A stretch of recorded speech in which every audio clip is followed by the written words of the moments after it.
Hello everyone, my name is Justin and I'm an amateur radio operator.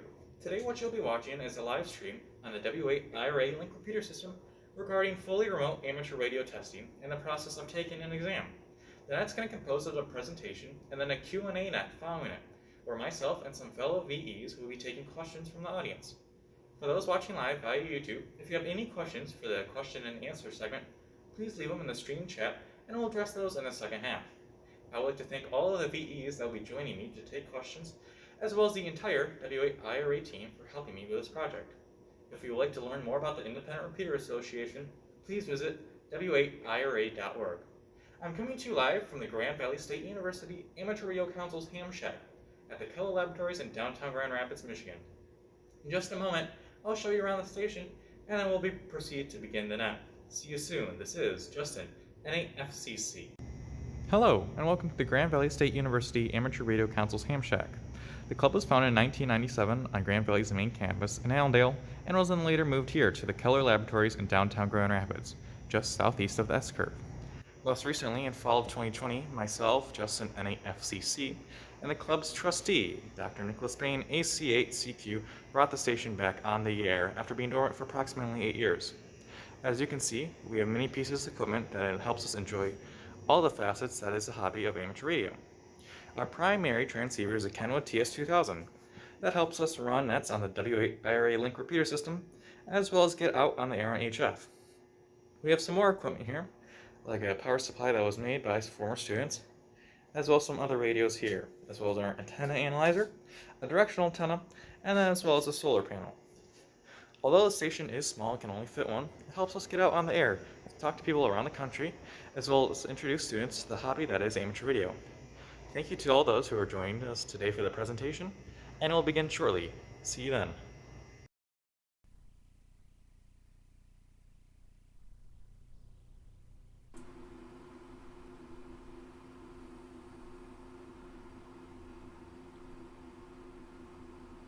Good evening. The time is 6 p.m. Weather conditions: cloudy, temperature 31 degrees.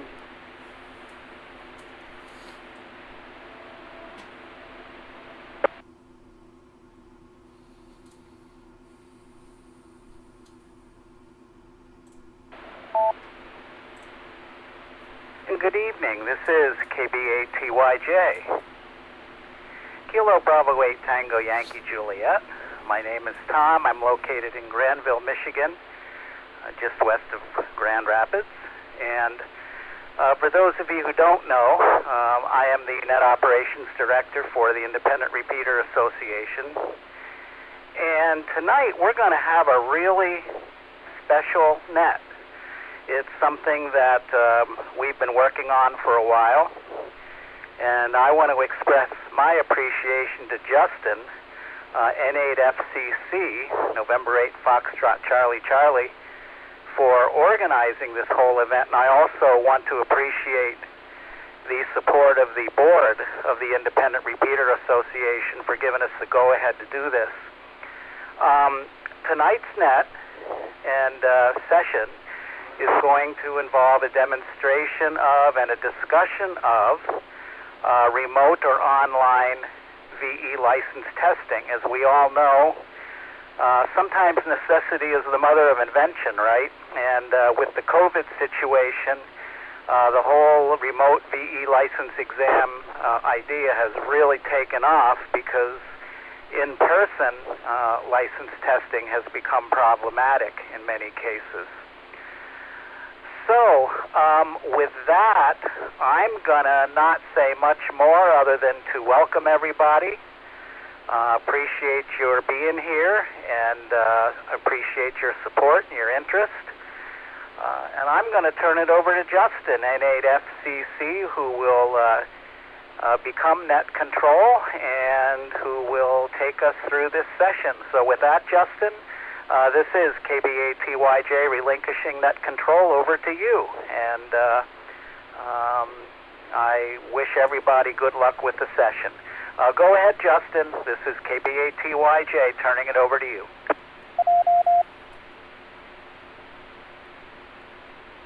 The IRA has several antenna repairs planned for this year. Please consider donating to this project. This is NAFCC requesting the use of the IRA Link Repeater System for an W8IRA one-time net, where we will learn about the fully remote amateur radio testing process. This net is open to all appropriately licensed amateur radio operators in the system's coverage area. Is there anyone listening who needs to use the IRA Link system for emergency or priority traffic? If so, please feel free to do so at this time. This is NAFCC Net Control.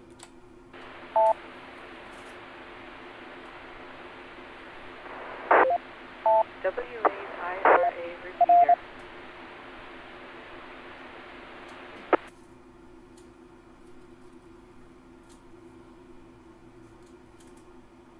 Hearing a response, this is NAFCC, and my name is Justin. I'm currently located in downtown Grand Rapids, Michigan, and I will be serving as your net control as well as presenter for today's special net. Now, to begin the net, does anyone have any announcements for the net? If so, please call net control at this time.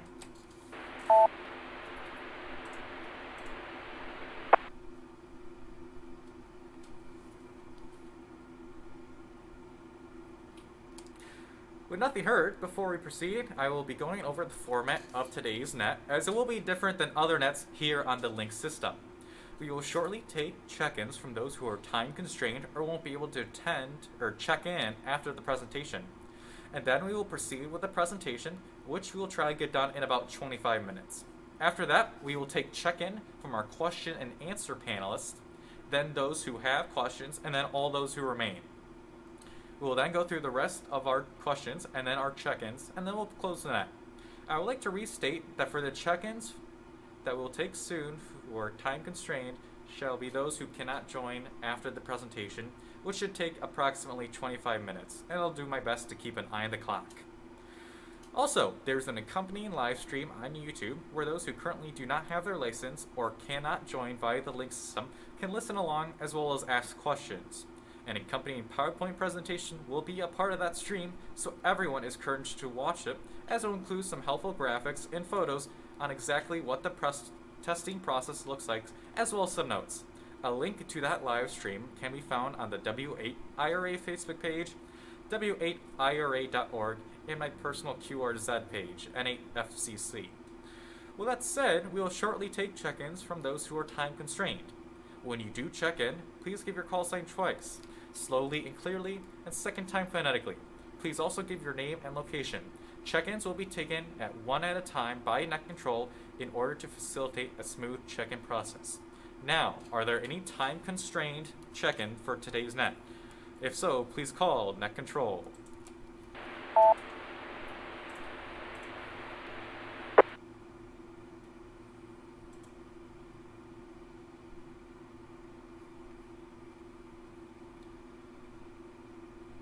Alright, with nothing heard, we'll take one additional standby for those time constrained or who may not be able to check in after the presentation.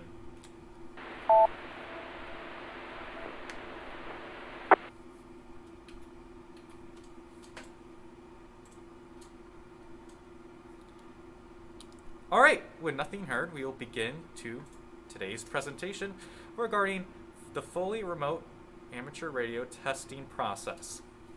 So, a little bit about me before we start for those who may be watching the live stream archive at a later date. My name is Justin, NAFCC.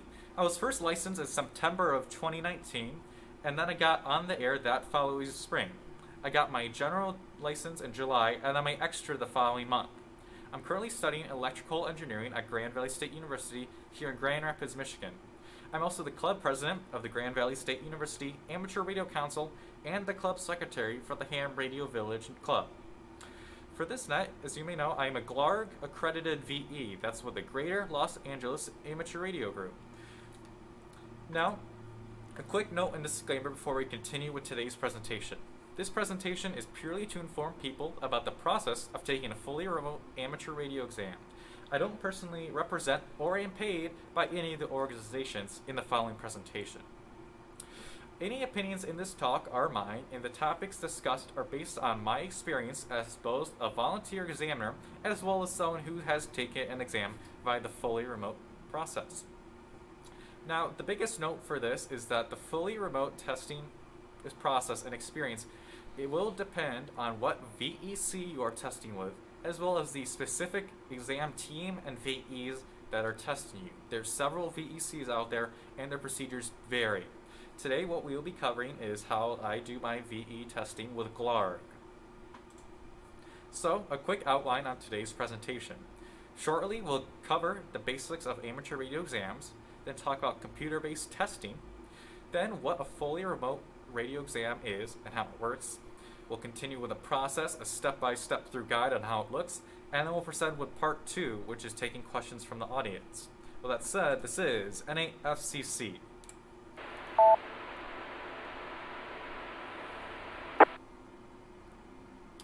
Alright, thank you to everyone joining us. Today, the first thing that we'll cover is the basics of an amateur radio exam. Now, the biggest requirement for any exam session is that it requires a minimum of 3 volunteer examiners, also known as VEs, to proctor that exam. No less than 3 VEs may be allowed, but no more than 3 VEs are technically required. And what this means is that 3 VEs could possibly lead a session for 1 person, or 50 if they wish to. Only 3 VEs are required to run a session. The next basic step is the identity check, and that's to prove the applicant's identity, and they are who they say they are, and this is typically done via 1 or 2 forms of photo identification. Now, the next basic step of the exam process, and one that sometimes takes a lot of time, is the paperwork step. Now, depending on how many people that are in your session, that could take as much from 5 minutes to several hours. And this paperwork includes the exam itself, the answer sheet, and grading the exam, as well as what's called a 605 form, which is what's sent to the FCC to get your upgrade or your new license. Also, the last form is the CSCE, also known as the Certificate of Successful Completion of Examination, which certifies that you successfully completed an exam. Now, the next basic thing that we'll be covering is computer-based testing. Now, computer-based testing is the term for any test or exam that is taken via computer. Now, note that this does not require for the test to be taken fully remote, but that the exam just has to take place on a computer. And this is used by all industries, all fields for years now. One example other than amateur radio exams and the ham radio community that uses this is recently with the MET-Ed Skywarn Spotter training. This is a way to learn about Skywarn without having to attend an in-person session, which has become a necessity here in 2020, where several training sessions had to be canceled, so this computer alternative was offered. In terms of amateur radio testing, there's 2 primary softwares that are used.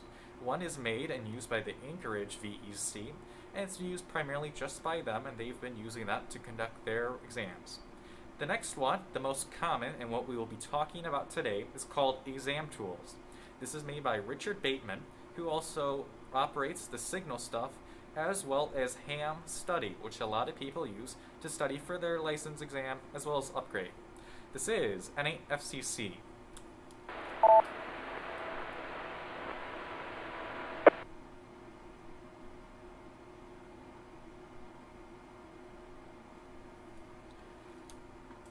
Continuing on, we're going to talk about the fully remote amateur radio licensing rundown on how it works.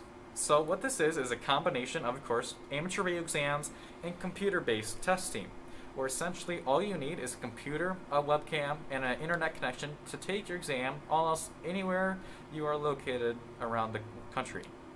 Now, of course, there are a couple dependencies there, but we won't cover those right now. This again uses your computer-based testing service to take the exam, and then the VEs will administer the exam via a video conferencing tool. For today's talk, we're going to be talking about Zoom. So, what's required to take an exam? If you want to take your exam, what do you need to have? First off, an examinee must have, of course, a computer with a supported web browser, and typically Chrome is what works best with exam tools. You also need a quiet and disturbance-free workspace to conduct your exam, and there's an important emphasis on disturbance-free, as if someone walks past or enter your room, that may challenge the integrity of the exam, and the exam may have to be voided. Also, what is required is a microphone, webcam, as well as speakers. And I would like to emphasize the point that speakers are required. For those watching the stream, you can see I'm wearing headphones. Those would not be allowed because it could possibly let someone pipe answers into my ears without the VEs knowing. Also, what is required is a stable internet connection, and it must be stable because if at any point throughout the exam you lose an internet connection and the video and the VEs can't see what's happening, it will again challenge the integrity of the exam, and it will typically have to be voided, and the exam may have to be retaken. At this time, this is NAFCC. W8IRA Repeater.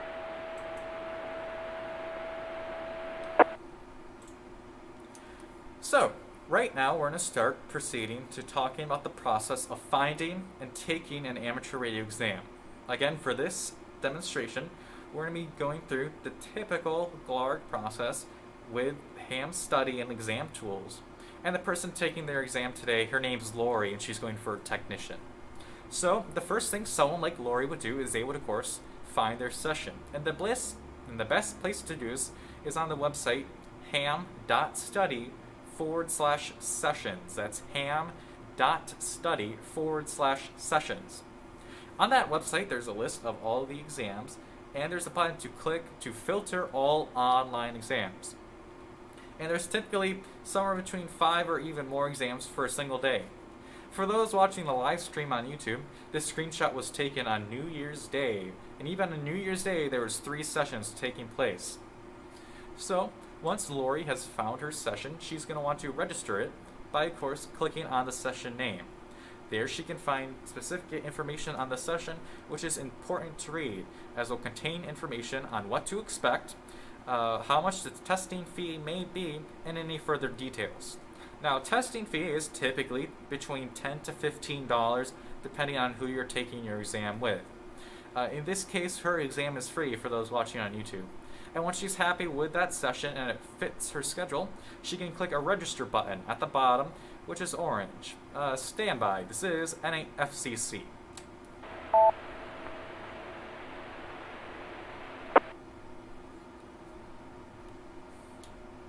Now, for the registration process, it is different and varies on if you're getting an upgrade, you're getting your first license, as well if you already have your FRN, or if you don't have your FRN.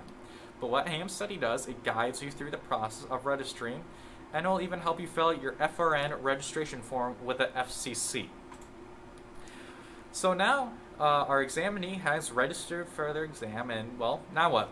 First and most important is to keep on studying. You want to be able to arrive to the exam ready to pass. You also want to keep an eye out on your email inbox for any details regarding the session, any possible invoices, and a video conferencing invite link from the session manager. It's also important to perform a systems check of your webcam, your microphone, as well as your speaker to make sure it's all working and you can arrive to the exam room ready to go. Now, closer to exam day, or on the exam day, depending on the time of your exam, you want to choose the location for your exam and make it ready. And when I say make it ready, you want to make sure any possible distractions are removed. Any notebooks, papers, anything that has writing on it is out of your view. Any monitors that might be in your room that are not the one that you're taking your exam on are off, unplugged, or put away. One thing I like to say is you want to turn off any home assistants like a Google Home or Amazon Alexa. And you also want to notify all those in your household as well as building that you are not to be disturbed and you'll be taking an exam. Now, of course, these 4 bullet points are just some basics, and then you always want to make sure, is this room ready for an exam? Is there anything I might be able to get rid of to make this room more exam ready? And for example, a lot of people decide to take their exam in their bathrooms because it's inherently clean. There's not much distractions there. So, on the day of the exam, if you haven't already, you want to check your email for the meeting information from the session manager. And if you don't have it a couple hours prior to the exam, then you should go ahead and email the manager, not before, checking your spam as well as your inbox again, just to make sure you didn't miss it. You also want to have your identification with you, such as a photo ID, on hand and ready to go. So you're ready to take the exam once you enter the exam room.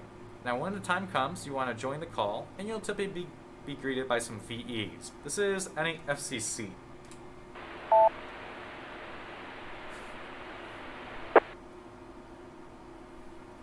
So, what happens once you join the exam call?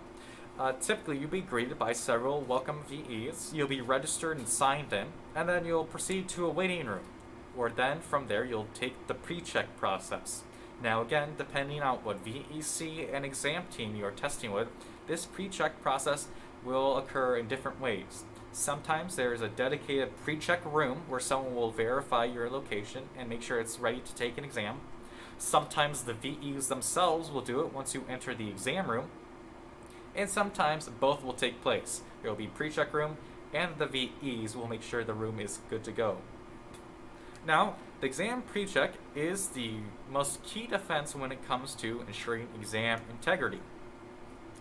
This process includes, but is not limited to, the applicant showing their entire wall, ceilings, floors, in the entire room. Next, they would typically show their workspace where they'll be taking their exam and the area around it, underneath any tables, over some bookshelves, just to make sure there's nothing that could challenge the integrity of the exam. They also make sure if there's any scratch paper that is blank, and if there's a calculator that the memory has been cleared. They also make sure all devices are off and put away, and the VEs will typically ask questions or ask you to put something else away, just so they are happy that the exam room is exam ready. Once they have finished up the pre-check, they will then tell you to sit down, get ready for your exam. Sometimes they will perform a monitor check, which includes putting a mirror up to your webcam if you're on a laptop, just so they know that there's no post-it notes surrounding your monitor. Now, once you've completed the physical pre-check, it's time for the electronic pre-check. And with that said, this is NAFCC. Stand by.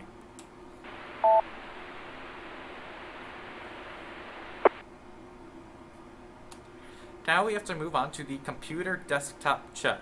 What this includes is the applicant will then share their screen via Zoom in this case, and then the VEs will go through their desktop and to make sure that there's any unnecessary applications running, either in the background or on the main screen.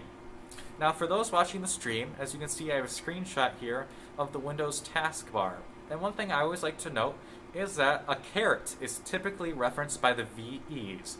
And what that caret is this up pointing arrow in the bottom right hand corner of your screen or wherever the taskbar is, and this shows any unnecessary applications that may be running in the background.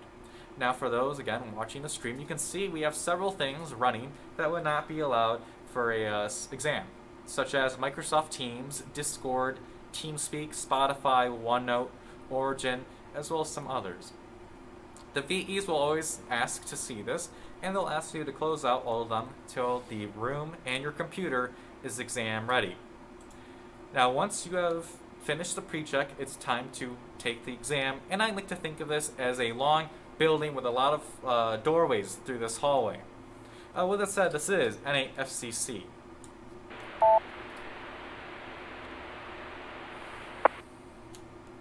So, we are now going to begin to take the exam by first, of course, going to the front door, the main entrance. In this case, the Exam Tools website, which can be found at exam.tools. That's exam.tools. From there, on their webpage, there'll be a button that says, click to join exam. You'll click that button, and then you'll have to be prompted to enter 2 pieces of information. Those 2 pieces of information is your session call sign, which is typically the call sign of the manager of that session, as well as the user PIN, which is a unique 4-digit PIN which it identifies you. Both of these pieces of information will be supplied to you by your VEs, so don't be afraid to ask. Once you've supplied that information and you click the button to join the exam, a VE will let you into the next door, and then we'll go through the review process, where you'll review the information from when you register for the exam. You will have to check your such things as your name, your address, your FRN, as well as your email and phone number. And once you're happy with that information and it is correct, you'll click Start Exam. In this case, for those watching the stream, Start Technician Exam. Once she clicks Start Technician Exam, she goes into Exam Room. In just a moment, we'll go over how that room looks. This is NAFCC.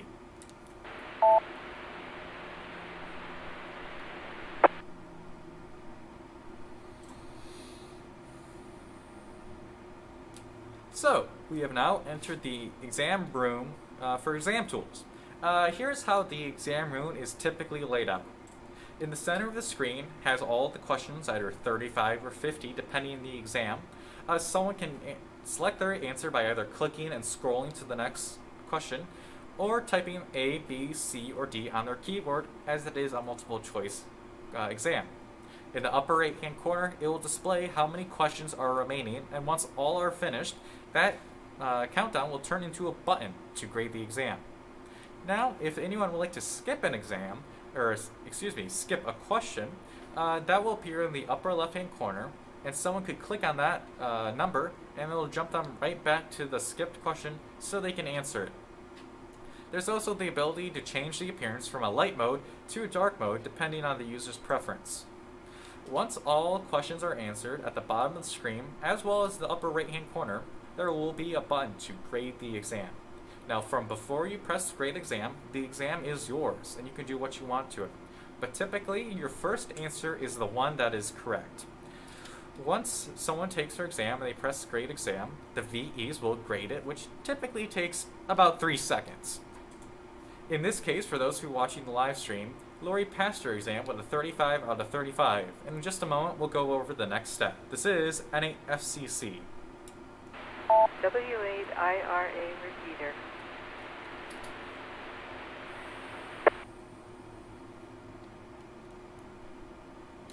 So, Lori passed. She got a 35 out of 35 on her technician exam.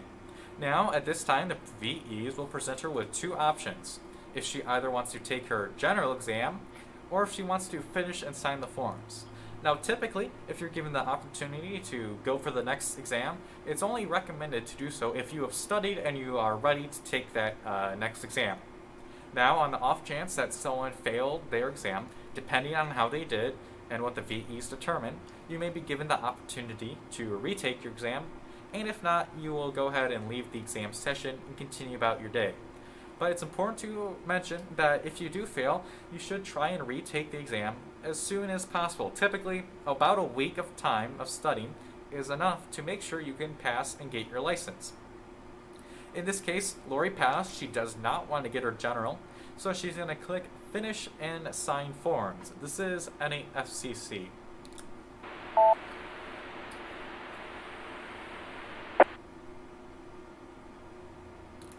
So, our examinee, Lori, is going to go ahead and review her information by, again, reviewing her name, FRN, address, email address, as well as phone number. When she has verified that information on a screen, she'll be able to click a button to review the Form 605, which will be sent to the FCC. She wants to make sure that all of this information is correct. Then at the bottom of that form, there's several bullet points which you'll be certifying in a later stage when you sign the documents. And it's important that you read these bullet points, as you will be certifying these as statements. Once you have reviewed the 605 form, the next form to review is the CSCE, which certifies that you successfully completed the examination. This, again, you'll review for correct information, and once you're happy, you can just click Done, which will be located in the bottom right-hand corner of your screen for both fields. The next step, which many people say is the hardest process of the whole exam, is signing the forms. What this includes is typing your name in a text box, as well as digitally signing it in a signature field by clicking and holding down with your mouse and drawing out your signature. This digital signature is legally binding all across the country, and as long as it's done by you, it is your signature. Some people even draw a star because people have found it difficult to do a good signature using their mouse. Well, that said, what Lori will do from there is click the green button which says Sign Forms. This is NAFCC.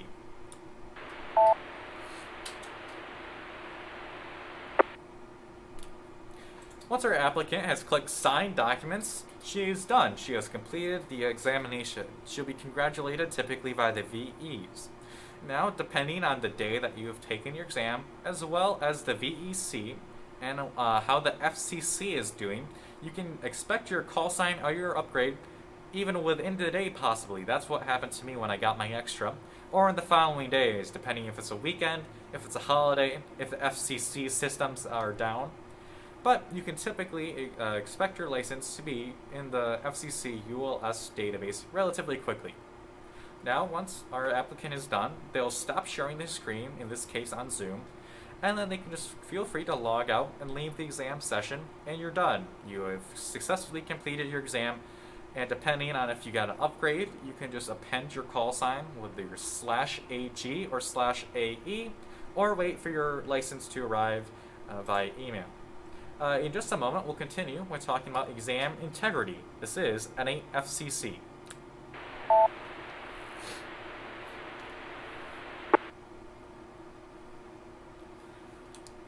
So, the biggest question when it comes to fully remote amateur radio testing is exam integrity. How do we make sure these exams are conducted in a proper manner?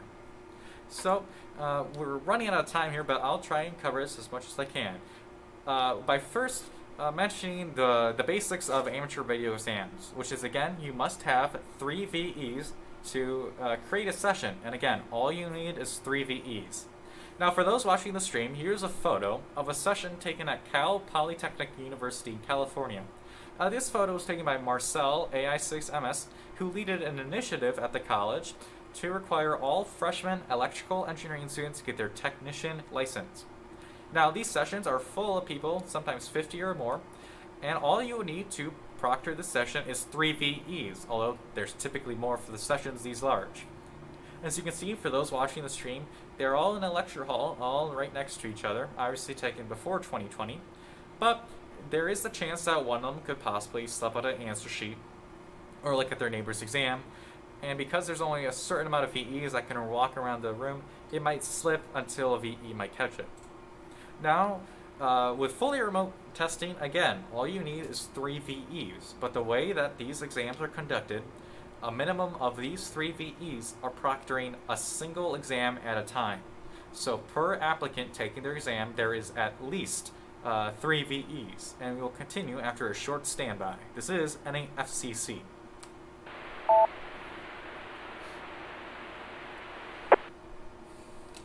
So, again, a minimum of 3 VEs are required in an online exams. Those 3 VEs are proctoring 1 session at a time. And typically, in order to ensure for redundancy in case the internet connection of a VE fails, there's typically 4 or even 5 VEs watching one person at a time. Now, these VEs have been trained to make sure that they observe the applicant taking the exam, as well as observing the exam ecosystem, making sure there's no noises being talked, any people in the hallway who could possibly be supplying answers, keeping an eye on the person's who's taking their exam to make sure they're not looking off to a monitor elsewhere. I see we're again running out of time, so I'm going to have to start to bring the presentation to a close. But before I do that, I would like to plug for another presentation if you'd like to learn more about the fully remote testing process. In just a moment. This is NAFCC.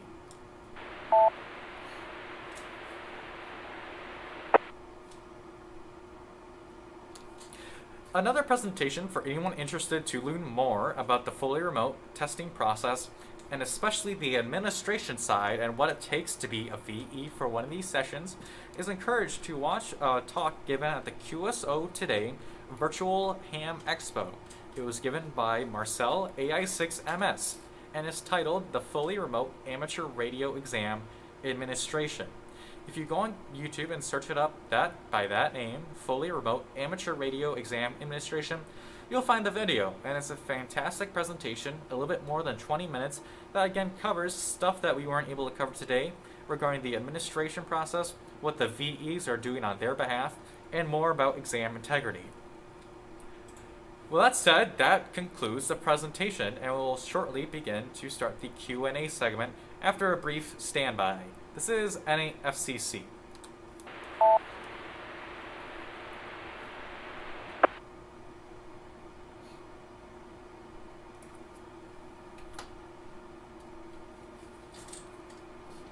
Alright, with the presentation now concluded, we will begin to take check-ins for the question and answer segment. And check-ins will be conducted in 3 parts. First, we will take check-ins from our question and answer panelists. Then we will begin to take check-ins from those with questions regarding today's presentation. Following that, we will take check-in from all those who remain. When you do check-in, please give your call sign twice, slowly and clearly, and second time phonetically. Please also give your name and location. Check-ins will be taken one at a time by net control in order to facilitate a smooth check-in process. With that said, may all question and answer panelists please check in at this time. This is NAFCC Net Control. W8IRA Repeater. This is the KI6MS, Alpha 6, Mike Sierra, Marcel, and San Jose, California.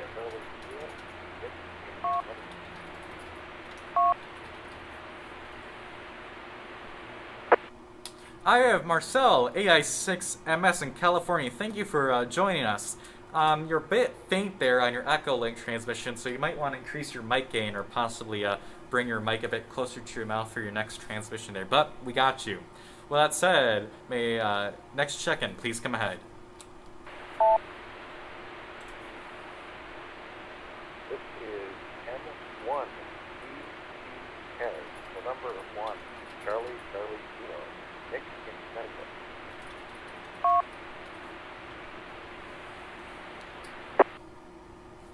I have November 1, Charlie, Kilo, Nick in Connecticut. Thank you for checking in as well.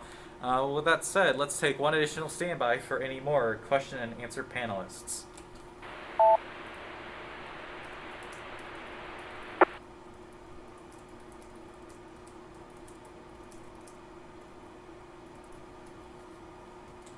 With that said, before we proceed to take check-in from those with questions, we're going to talk to our question and answer panelists if they have anything else they would like to clarify with today's presentation.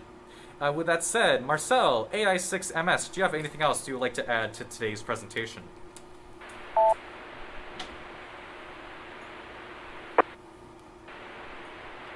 I think that's most of it. Doing a great job this evening, Justin. Thanks very much for putting this together.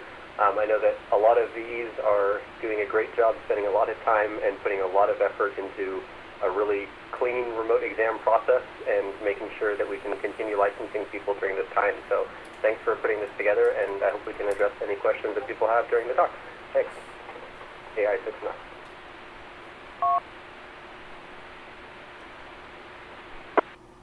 Breaking with Marcel, Nick in Connecticut, thank you as well so much for checking in to tonight's question and answer segment.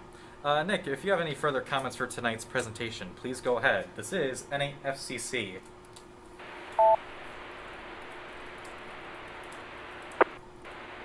Yeah, thanks, Justin. No, I absolutely want to echo what Marcel said, and thank you very much for hosting this and helping educate, bring awareness to remote people everywhere about how remote exams are actually done. There was a lot of confusion back in April and May when all of this started, and I think we've come a long, long way, and that's a great testament to all of you that put a lot of work into this. So, back to you, M1 CCK.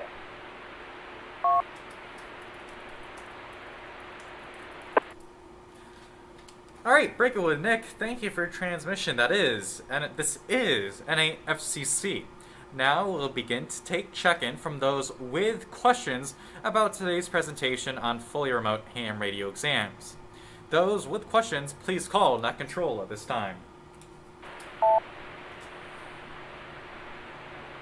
This is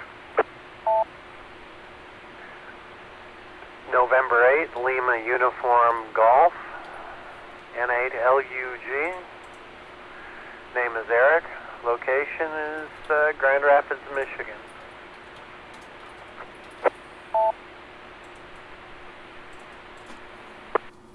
N8LUG, thanks for coming on by. We'll get back to you shortly with your question. Next check-in, please come ahead.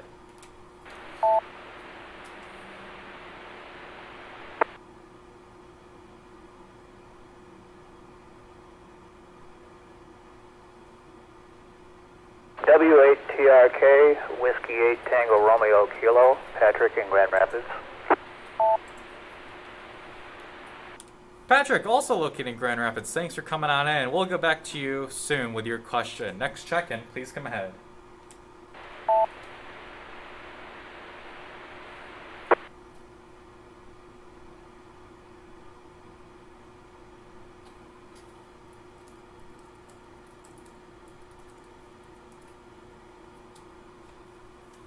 Let me take one additional standby for those with questions. With anyone with questions, please call Net Control.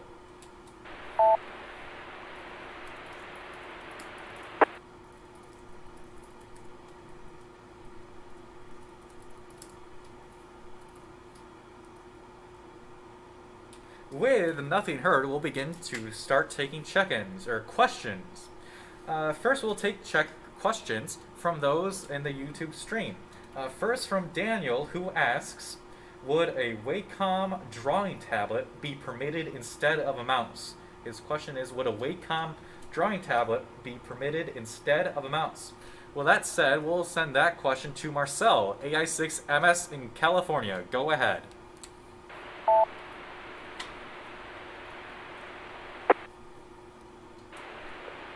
So good evening. Daniel, thanks very much for your question regarding the Wacom tablet. The actual exam process itself is pretty straightforward, and most of the time you'll just be using a keyboard or a regular mouse just to select the questions and answers on the screen. The only reason you would need a Wacom tablet is if you wanted to make your signature extremely fancy. But in the digital world, the signature is really only on your the form that you keep, your certificate of successful completion of exam. So it's not really that important of a piece of information. But as far as it being a concern for the exam, I wouldn't see any issues. If I was a volunteer examiner for that exam and you wanted to use that as an input device for your computer, that'd probably be fine. Of course, you might need to explain it to the team if they're not as comfortable with how it works or what it is specifically. But yeah, hopefully that answers your question. Thanks for joining us, AI6MS. Breaking with Marcel, AI6MS. This is NAFCC for the W8IRA Fully Remote Testing One-Time Net. With that, we'll send it off to Eric in Grand Rapids. Please go ahead with your question. Okay, question here. I have quite a few, but you didn't say questions, you said questions. Digital signatures, drawing them as a blind person and other individuals who I have interests, other friends of mine who have interests in getting their license. We have difficulties in, drawing. How do you propose getting around the need for a drawn signature in an edit field? Is the typed signature valid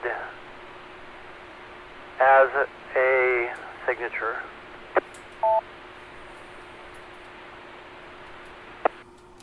Well, Eric, thank you for that question. That's fantastic. Again, for those who may have missed it, Eric's question was regarding the digital signature process when signing forms and how that works for the visually impaired.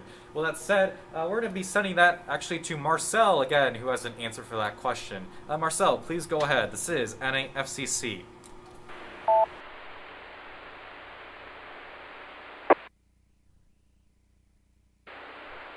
Thanks very much. Yeah, great question. Accessibility is a really important piece of fully remote exams. I really appreciate you asking about that, and it's one of the things we've actually been pretty proud of as a group. We've been able to make exam tools accessible for screen readers, so we've had several blind hands and candidates help us with the development of the system and improving it when we released the new version in May to make it more accessible. So that's been really helpful, and it's been great to see people that couldn't test before, didn't have a test center near them, be able to use that to get closer, to get the exam taken at home and be able to complete it. That being said, for the signature portion specifically, digital signatures are valid in all 50 states, and it's something that the actual physical signature that you write in a box is not actually what matters. It's the fact that you're logged in and your ID's been checked, kind of like a notary does when you go in to get to verify that it's you and verify that you're the one that clicked accept and went through that process. So that's the actual verification process. The actual physical written signature is just kind of a nice to have on the paperwork, but it's the actual digital hash next to it that verifies that it's correct. So from that perspective, we have several candidates that either have issues with their input devices or are visually impaired and aren't able to draw a pretty signature. So as long as there's something in the box, we can move on, and they've typed in their name already, and that's definitely sufficient. So thanks for the question, and I really appreciate you keeping an eye out for the accessibility as well. AI6MS, back to net.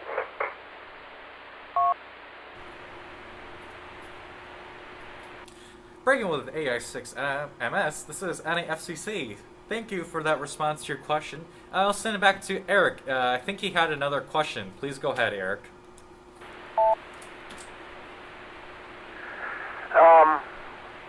Just curious, have you put your exam tools through accessibility tools and or HTML5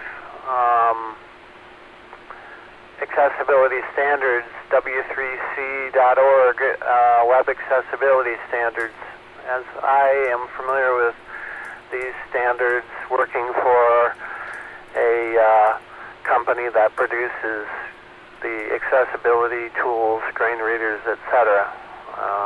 I won't get into all that beyond web standards, and or the company that I work for, but I just wondered about the web standards.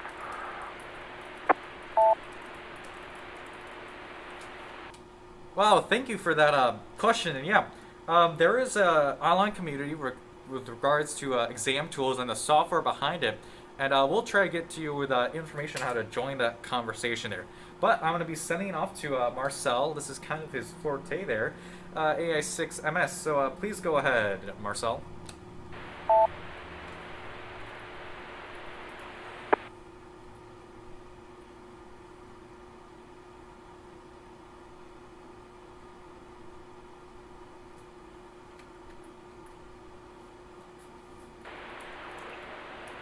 All right, I'll take this one. Sorry, we were just handing off on the back end to see who wanted to address it. Yeah, Eric, thanks for the follow-up question. We'll definitely reach out to you and get some more details. I know that accessibility is something that the makers of exam tools are really interested in and wanting to support further. So we'll definitely touch base with you offline to see if we can get some of those specific tests. We have done some usability testing with a number of users, like I mentioned, but I think we're always looking at ways that we can expand that and increase the access to the system for other people that want to use it. I do want to take the moment just to point out that there are many other ways to administer the exam as well. We've had people administering the exam verbally or orally as well, which is commonly done in in-person sessions as well if someone isn't able to read a test pool, exam pool, or read the questions properly. The volunteer examiners can read the questions to them and read the answers with a neutral tone, of course, and make that available. So there are lots of options if something doesn't work out. So I'm glad to see the interest, and yeah, let's definitely touch base offline and see if we can get you interested in that as well. Thanks again for the question. AI6.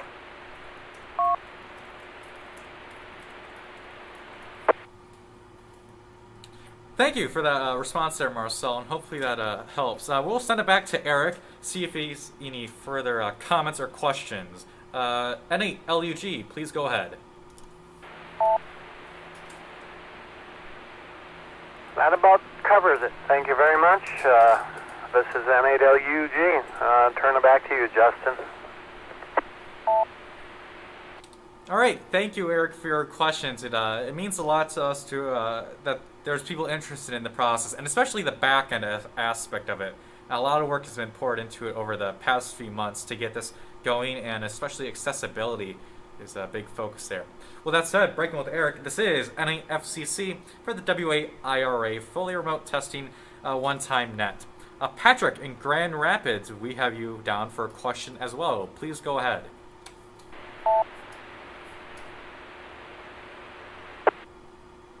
Good evening. This is Patrick, W8TRK in Grand Rapids, Michigan. I'd like to say thank you, Justin. Very well organized presentation. I'm impressed. Good job. You've hit on just about everything. I've actually done it. I originally got my ticket in 2006 through a regular exam with W8DC here in Grand Rapids, but Life happened. My ticket expired, and I had to retest. And when I did it online. So I've been through the process, and it's pretty much as you've explained it. Great job. I hooked up with the W8IRA VEC team group out of Arlington, Texas. There was a gentleman, Steve Paul was his name, N1SEP. He walked me through every step of the process. I was very impressed. He was very polite, very courteous, jovial, great guy to work with. He hooked me up with everything from setting up a PayPal account to make payment for the testing, through told me how to install Zoom, and a day or so ahead of time, we did a practice session on Zoom to make sure that I knew how to use it, that I was familiar with what I was going to be doing. I planned right from the start to do it in my bathroom. I had done some previous research online, and a lot of folks mentioned that that's the one room in the house that has very little in it, and so the hardest part for me was to disconnect my laptop from my external monitor and my hardwired Ethernet and all that business, and go mobile so I could go into the bathroom. But and the second hardest part, I thought it was cute that Justin pointed that out, was the signature. Yep, the electronic signatures. It's very oversensitive. The slightest movement makes just horrific scribbles. I give credit to the signature pad at my bank, because it's desensitized to the point where you can get a really good signature out of it, so that's cool. Anyway, my question after all that, my question is this: with the recent change that the FCC is going to be requiring a license fee, when I did mine, I made my PayPal payment ahead of time for my testing. And then after that, it was all taken care of. It was just zip bang. They walked me through every step, and it was done. And like a day and a half later, I got my notification in the mail that my ticket was active. But with the FCC requiring license fees, how are you going to do that now? I presume that you guys are aware of that, and you'll make allocations for or whatever. But I'm curious how that's going to work, because I'm guessing there will be a separate fee for the test, and then the fee for the license. And is that going to be separate? Is that going to be up to the person applying to take care of those separate fees, or are the VEs going to do that all in one package, or how is that going to work? W8TRK, back to Ned. Patrick in Grand Rapids, thank you for your comments as well as your question. For those who may not have caught it, it was in regard to the recent change by the FCC, where they have introduced a $35 fee when it comes to licensing. To answer that question, I'm going to send it off to Nick, November 1, Charlie Kilo, who will take care of that answer for you. Nick, go ahead. This is NAFCC.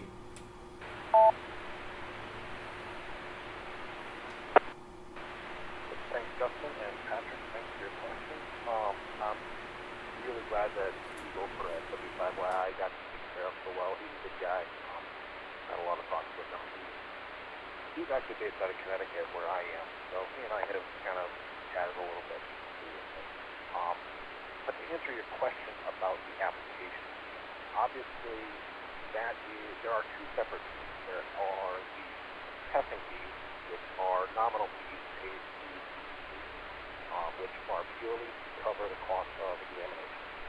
The PEC doesn't make any money, the PECs don't make any money, it's all nominal. And then the announcement from the FCC was, of course, that the Wave-Arm Act says they have to dictate all application fees based on a cost basis instead of a fee schedule set by Congress. They have not yet told us their plan for the collection of it. Now, that said, they already collect a lot of fees via ULS for the commercial side. So our assumption is that amateur will roll into that structure. it will likely be a portal which already exists. You can log into it now. There's no amateur fee. If you log into it and pay your fee when it's assigned to you by the FCC, which would be after the submission of your application. If you're confident, you can pay ahead of time. The FCC will happily hold your money until you take your test. Get another interest-free loan, but most people tend to choose to pay them after they've passed the application. So, there may or may not be a provision for the BCC to pay the application fees on behalf of the applicant. W8IRA Repeater. Some BCCs may elect to collect the application fees and forward them to the FCC. That's going to be up to a BCC level decision. That won't be decided by the team, and it will definitely be per organization. There are some that I can picture doing that, and there are some that I can picture saying, absolutely no way. Hopefully that gives you most of it. There's still a lot up in the air with that. It's early in the process. Basically, they just said, yeah, you have to do it. Here's what the fees are. We can't tell you yet when they're going to be implemented because there's infrastructure stuff to change, but eventually, yeah, it's coming. So, thanks. Back to you at control and 1, 2,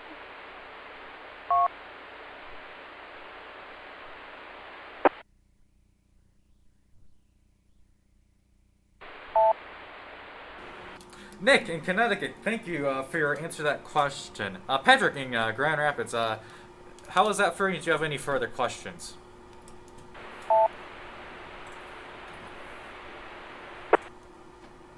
No, that pretty much covers it. Yeah, that was my curiosity, was whether or not you could do it all in one payment and have the VECs sorted out, or the other. He covered other things as well. Obviously, it's not in effect yet, so it's the workings as to how they're going to do it is in process. But I get it. So thank you. I appreciate your time, and keep up the good work. W8TRK, back to net.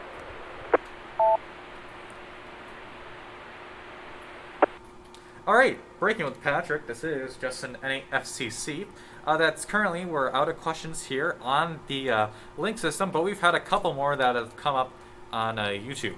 The first one was also by Daniel. He asked, can the webcam on a laptop work for the exam, or must it be a corded auxiliary webcam? For that, any webcam is fine. If it's on your laptop, that's perfectly fine. Just for the pre-check process, you have to pick up your laptop and just move it around to do that pre-check there. But a laptop webcam is perfectly fine. Our next question from Ricky Ticky Tavi asked, since the test was already taken, could a visually impaired person ask for someone to come into the room for that signature, for that last step in the final paperwork? So if this test is done, can someone enter the room to sign for that? And the answer to that is, well, yes. They absolutely are able to do that. As long as they're not present in the room while the exam is being taken, they are perfectly fine to enter the room after the exam itself is done to help with the signature and finish up with the final paperwork. With that said, we are currently at the bottom of our list for questions. So at this time, let me ask, are there anyone else with questions for tonight's presentation? This is NAFCC.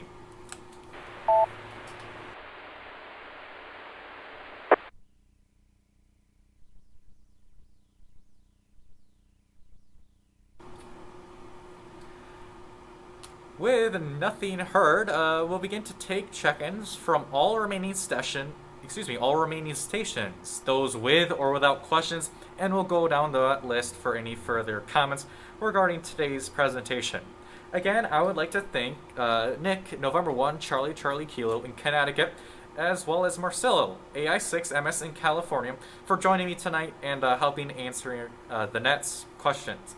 With that said, in just a moment, we will begin to take check-ins from those who do or do not have questions. When you do check in, please give your call sign choice slowly and clearly, and second time phonetically, as well as your name and location. check-ins will be taken one at a time by Net Control in order to facilitate a smooth check-in process. With that said, may all remaining check-ins please call Net Control. KE8 LCT Kilo Echo 8 Lima Charlie Tango. This is Richard, Springport. Richard in Springport, thanks for joining us. Next check-in, please come ahead. This is NY8D, November Yankee 8 Delta, Jack Lowell. Thanks for the great presentation, Justin. I have Jack in Lowell, thanks for coming on by. Next check-in, please come ahead.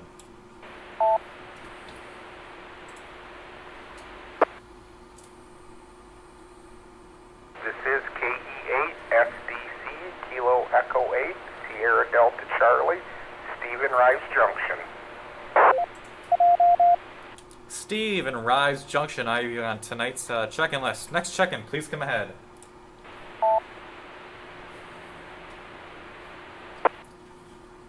KE8 KJC, Kilo Echo 8, Kilo Juliet Charlie, Barb, Muskegon. Nice job, Justin.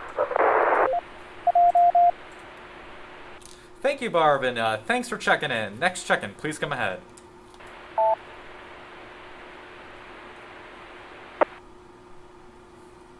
This is N8LNU, November 8 Lima, November Uniform, Reza in Diamonddale. I have Reza in Diamonddale, thank you for checking in. Next check-in, please come ahead.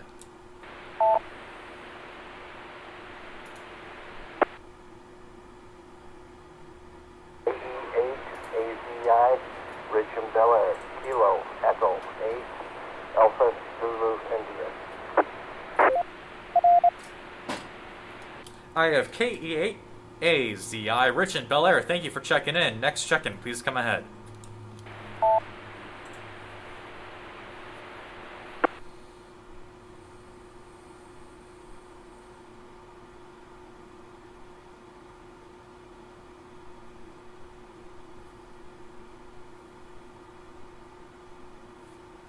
Let's take an additional standby for any and all check-ins. If you'd like to check in to tonight's net, please call Net Control. Kilo Echo 8, India Kilo Tango, KE8 IKT, Rick, also known as Ricky Tiki Copy 123, Muskegon. Thanks, Justin, that was great. I was wondering who that was. Rick in Muskegon, thank you for checking in. We'll get back to you shortly. Next check-in, please come ahead.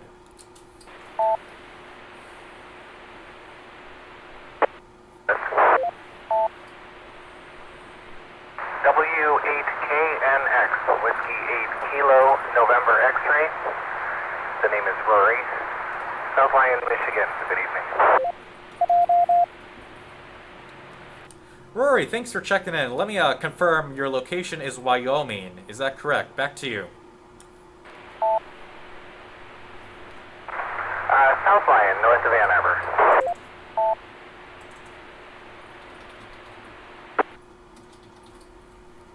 Alright, I have that corrected in my logbook. Thank you for checking in. Next check-in, please come ahead.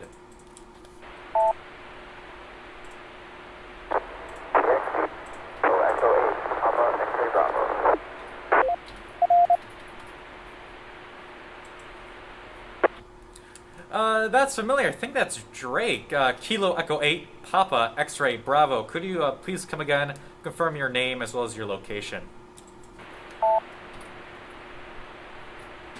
I don't know here. I've been moving my antenna a little bit to see if I can get it better because last night wasn't super good. Alright, Drake, thanks for checking on in. Yeah, you're having some issues coming to the repeater there, but maybe you can make some changes by the time we get back to you. Next check-in, please come ahead. This is N8FCC and Net Control.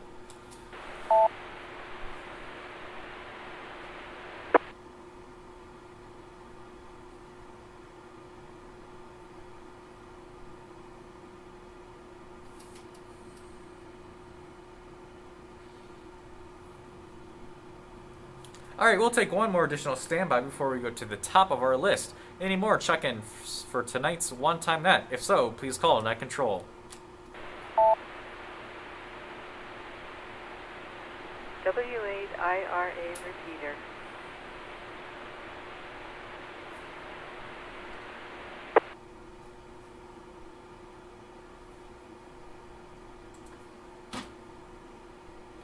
Alright, with nothing heard, we're going to go to the top of our list, all the way to the top with Marcel. Again, if you have any comments on tonight's net or just want to say how you're doing tonight, go ahead. This is General Check-ins. Marcel in California, AI6MS. Go ahead with any further comments.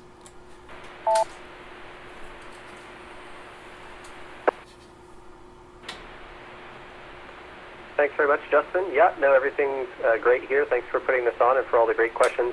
We had a couple more questions come in from the YouTube. I just wanted to verbalize a few of those on the net for other folks. Two questions. One around, is turnaround time the same as a normal test? So, and that was from Jeff Moulton on the YouTube live stream. Our response there is generally we're seeing a faster turnaround for remote exams. In some cases, licenses are posted to the FCC database with their new call sign within hours or less even, if the team's submitting during processing hours for the FCC. Typically, though, it'll be pretty similar for sessions that are already submitting digitally. The great thing about all the remote exams now is people can submit their session paperwork digitally to the VECs that accept it, so you're not waiting for the mail to ship physical paperwork back and forth. And that's been really helpful both for the teams and for the VECs, just to streamline that process. So that's been great for candidates as well, who get their licenses and upgrades posted more quickly. The second question from Jeff was around exam fees. Are they the same for fully remote? For most VECs, I believe so. At least one of them has a slightly different fee for remote exams than for in-person exams. And that's just largely around the accessibility and making sure people are ready. And there's obviously a lot more overhead for running remote exams. We typically have a lot of VEs. Some of our VE sessions have 40, 50, 60, or even 80 VEs in one of the larger sessions. So that's a lot of people volunteering their time. So I want to make sure that that's appreciated and respected. So I just wanted to address those questions from the live stream. And thanks again, Justin. I'll let it back to you. AI6MS. Breaking with Marcel, this is FCC. Thank you for addressing those following questions there. That's great. And yeah, just this morning, or actually afternoon for us here in Eastern Standard Time, we had a session I VE'd. I think we had 69 people taking an exam, and roughly the same VEs. I think it was around 70. It was fantastic, and I believe they're actually doing a second one right now as we speak. Well, that said, Nick in Connecticut, if you have any further comments, please go ahead.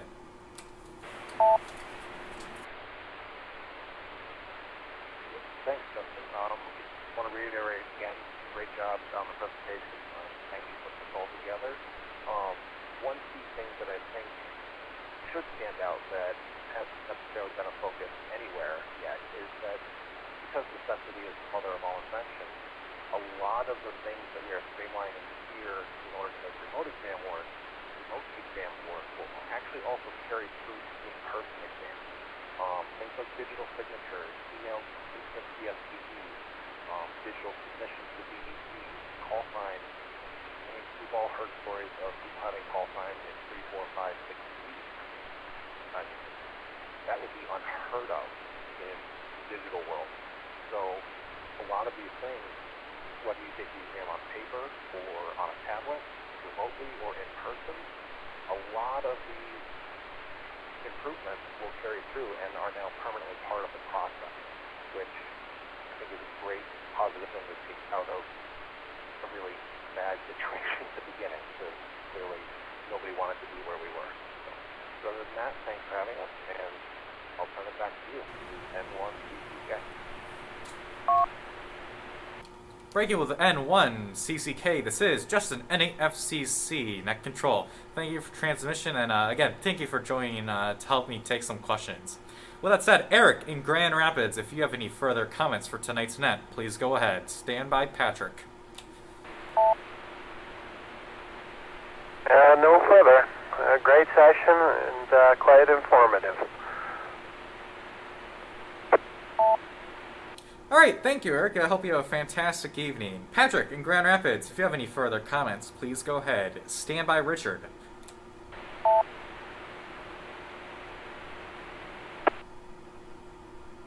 Yeah, I'd just like to say great job, Dustin.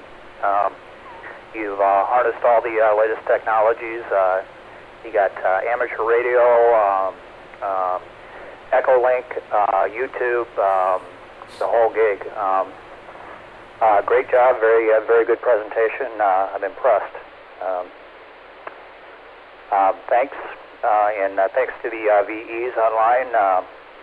Appreciate all you guys do, and that's all I got. W8TRK next. W8TRK back to net. W8TRK, thank you for them. Thank you for your comments. Yeah, it's been really interesting pulling this together. We, again, like you said, we're again working with radio via the link system. Our VEs join us via Echolink, and at the same time, right now, we are streaming this all to YouTube, and making this all work together and mesh has been a very interesting process and fairly detailed. So I won't get into it now, but it's been a blast trying to put this together. With that said, breaking with Patrick in Grand Rapids, Richard in Springport. Please go ahead with your transmission. Stand by, Jack.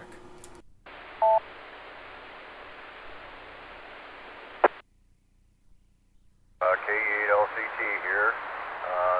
Yeah, it's a great net. Quite informative. I learned quite a bit tonight. I appreciate that.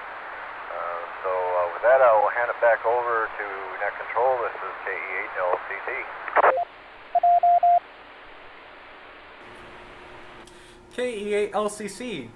LCT. Thank you for that, and I'm glad you learned something. That was my goal. I wanted to be very thorough, just so everyone can learn about this relatively new innovation when it comes to taking an exam.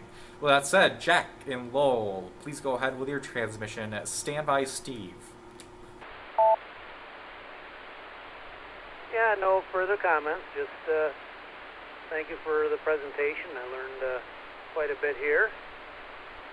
And I don't know if I'll be able to use that information, but we got it anyway. Certainly pass it on to others that have the questions. NYID, thank you for checking in and joining us today. And yeah, sharing information, that's how you all learn there. Breaking with Jack, this is NAFCC. Steve in Rives Junction. Hope you're doing fine this evening. Please go ahead with your transmission. Stand by, Barb.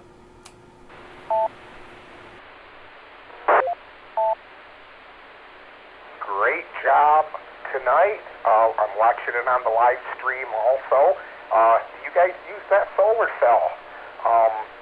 One question, do you need a mirror to reflect back to the camera on the laptop to check that for anything? Just wondering.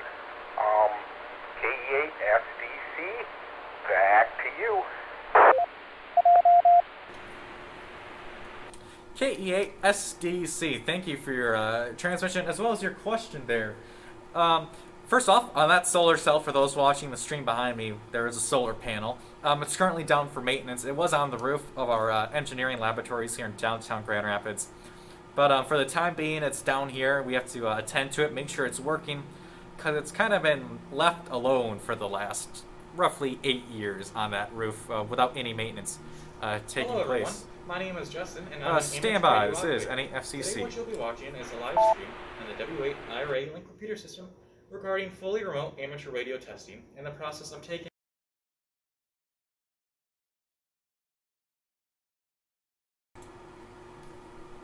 Alright, this is NAFCC. Thank you to those on YouTube helping me bear with some technical difficulties there. Let's see here. As far as your question regarding Amir, when it comes to performing a monitor check regarding, let's say, possibly post-it notes, I'm going to send it off to Nick, November 1, Charlie Kilo, Connecticut, and he'll answer that question for you. Go ahead, Nick.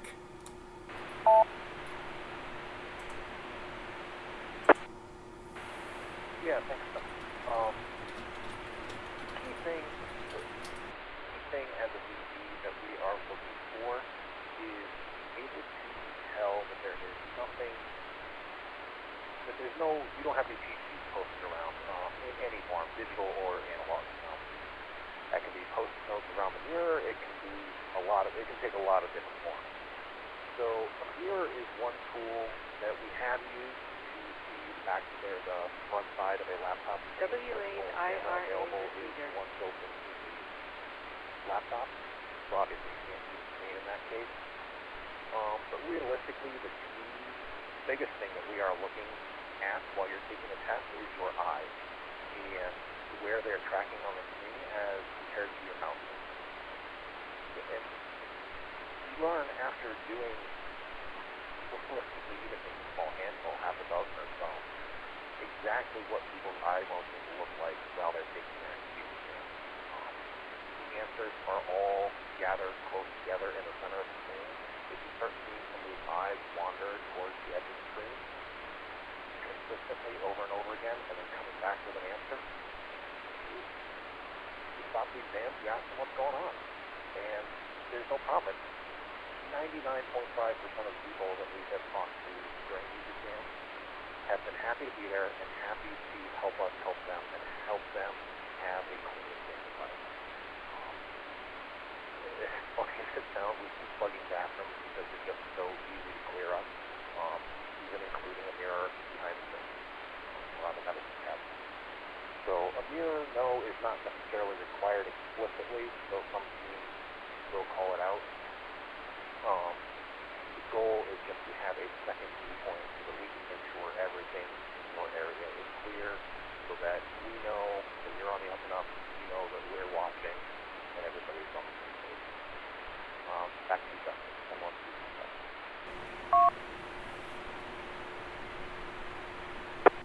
Nick, thank you for taking that question there, and hopefully Steve was able to answer it for you well. Mirror is not technically required, but depending on what the VEs find is necessary to ensure the exam can be taken with the utmost integrity, it might be called for, but is typically not required, and someone doesn't have to come to an exam with it on hand, but you might need it. It just depends on what the VEs want to make sure that your exam room is ready to take that exam.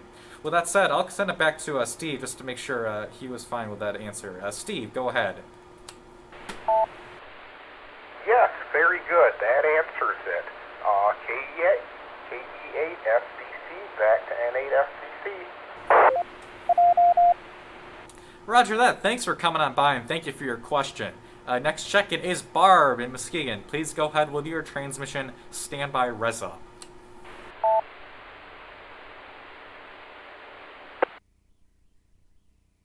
KE8KJC here.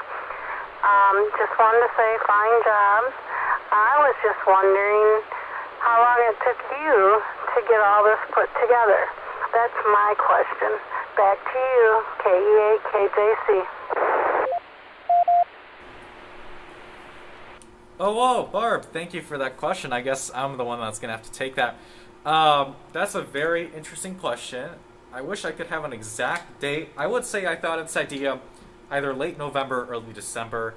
And, of course, I had to, again, think about it for a while. I started asking some VEs. I contacted Tom, as well as the board, to see if they were fine with this idea. And as you all know, we had that interest survey out for about a week or so. And thank you to everyone who responded to that survey, and that helped us know that that this survey, or that this presentation, was going to be a good thing to go forward with. So yeah, I would say probably took about a month. Seeing that today's the 10th, I would say a month is about a good estimate there. With that said, breaking with Barb, this is N8FCC Reza in Diamondale. Hope you are doing fine. Please go ahead with your transmission. Stand by, Rich.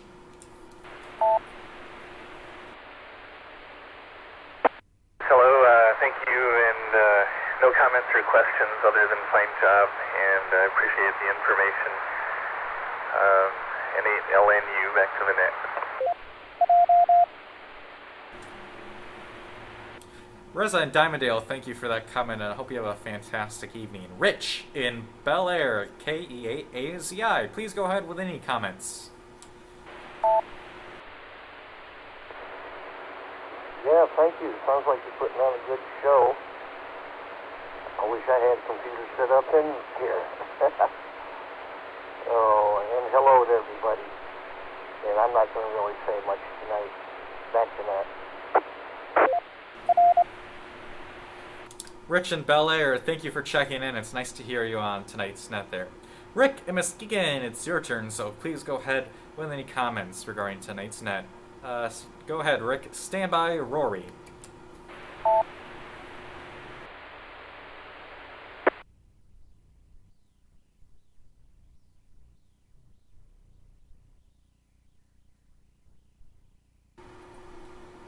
It sounds like Rick was in and out, but we'll take one more standby for KE8IKT. Please go ahead.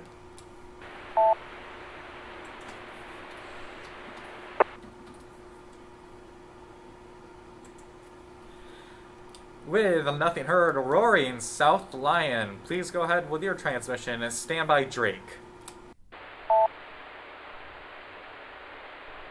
W8KNX, good evening. No real comments. Just came across this scanning through the bands tonight and ended up tuning into the live stream to see what you were talking about. So fine job on the presentation. Had heard about online testing, but never really knew how it was working, and now I do. So real good. 7-3. Take care. W8KNX. W8KNX N8FCC. Thanks for stopping by and hope you enjoyed the live stream and the presentation. With that said, Drake and Traverse City, let's see if we can get you to come in. Drake, please go ahead. Hey everybody, I just wanted to say hi to everybody around, and I won't keep it long, so 73 everybody, this is the 8 PXE, I'll be clear. Hopefully I came in better that time. Drake, thank you for checking on in. Yeah, you came in just fine on that transmission, able to make everything out there. Perfect signal. With that said, we've reached the bottom of our check-in list. Before we begin to conclude the net, we'll take an additional standby for any more check-ins for tonight's special one-time net regarding fully remote amateur radio testing. If you want to check in, please call Net Control. K8PMW, Kilo Echo 8, Papa Mike Whiskey, Derek in Eaton Rapids, in and out. Nice job, by the way. I have Derek in and out from Eaton Rapids. Thanks for coming on in and have a good evening there. Next check-in, please go ahead.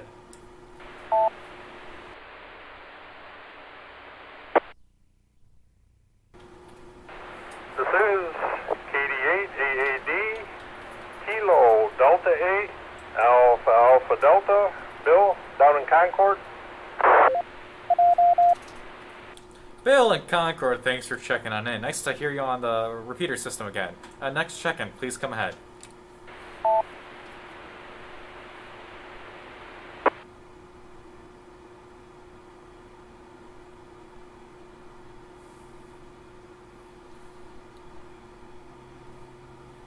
With nothing heard, I'm going to send it to Bill as Derek was in and out. Bill in Concord, please go ahead with your comments for tonight's net. This is KD8AAD. Good evening, Justin, and good evening to everyone listening on the frequency.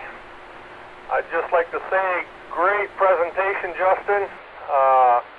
Very informative, and you got me thinking about taking my general. I've been putting it off for years and years, and I've been getting hassled by the club members. Hi. Anyways, again, great job, Justin. This is KD8AAD 73. Yes, 73 isn't have a fantastic evening there. Bill in Concord, thanks for coming on in. This is N8FCC. Is there any other check-ins for tonight's net?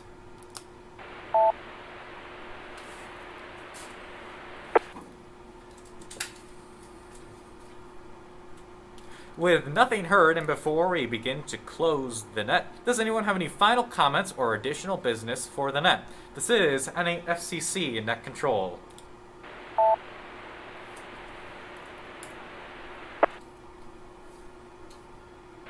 This is KBATYJ with recheck. KB8TYJ, Tom, please go ahead.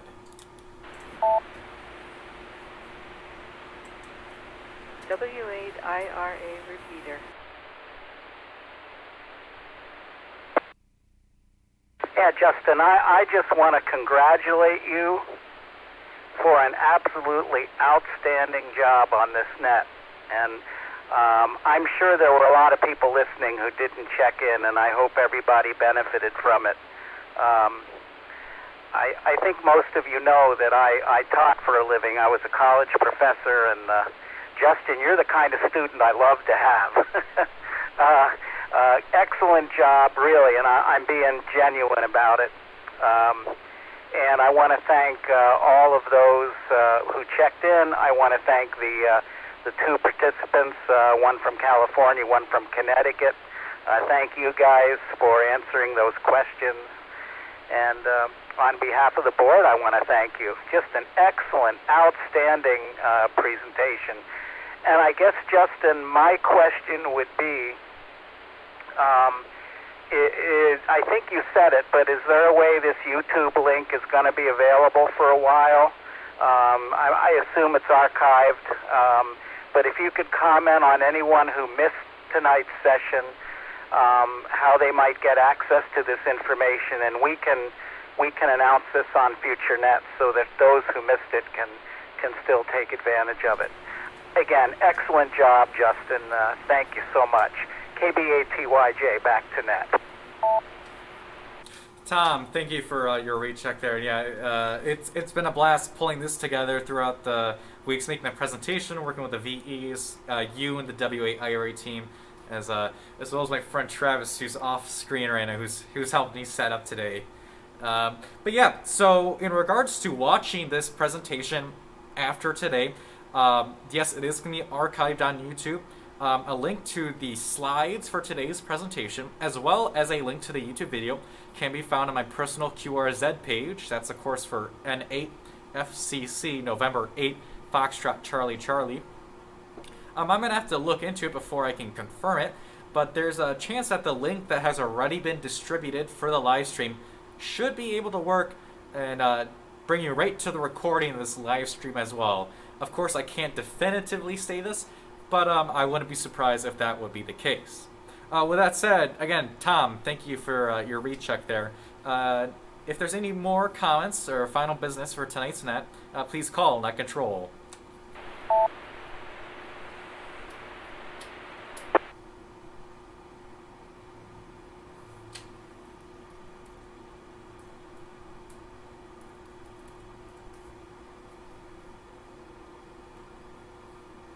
Alright, one more standby for any further check-ins, comments, business, anything for the benefit of tonight's net before we begin to shut her down.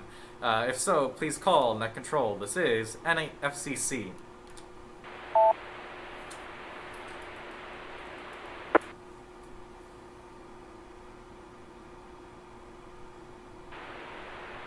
Alpha India 6, Mike Sierra with a comment. AI6 MS via Echolink. Please go ahead.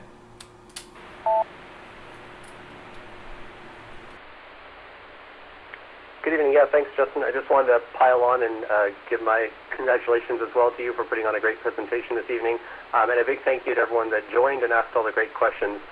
One of the big challenges putting all this fully remote exam process together has just been getting the word out and getting other people to support the process, to understand the process, to understand both the limitations and the huge benefits, a lot of which Nick mentioned earlier for this, the accessibility benefits, the way that we can get more people licensed and just make testing more accessible to everyone for the hobby. So it's been really great to be involved in this. Thanks to the Exam Tools team. Nick and I are both volunteers that help support the program. We're also volunteer examiners, just like Justin, that help out with the exams regularly, and it's just been great. So thanks for helping spread the word. Please send your friends and ham friends and non-ham friends to hamstudy.org/sessions. That's hamstudy.org/sessions, and that'll give you all the exam listings that are currently available. You can sort by online exams or by specific teams, and it's just great to get the word out there. So thanks again for putting this together, Justin, and greetings from California. Back to you from Alpha India 6, Mike Sierra. Cheers. Marcel, thank you for those comments there. And yeah, it's been a blast again teaching everyone and hopefully educating someone, possibly for those watching the live stream, maybe pushing someone to go ahead and take their exams soon. With that said, we'll take one last standby for any further comments for tonight's net.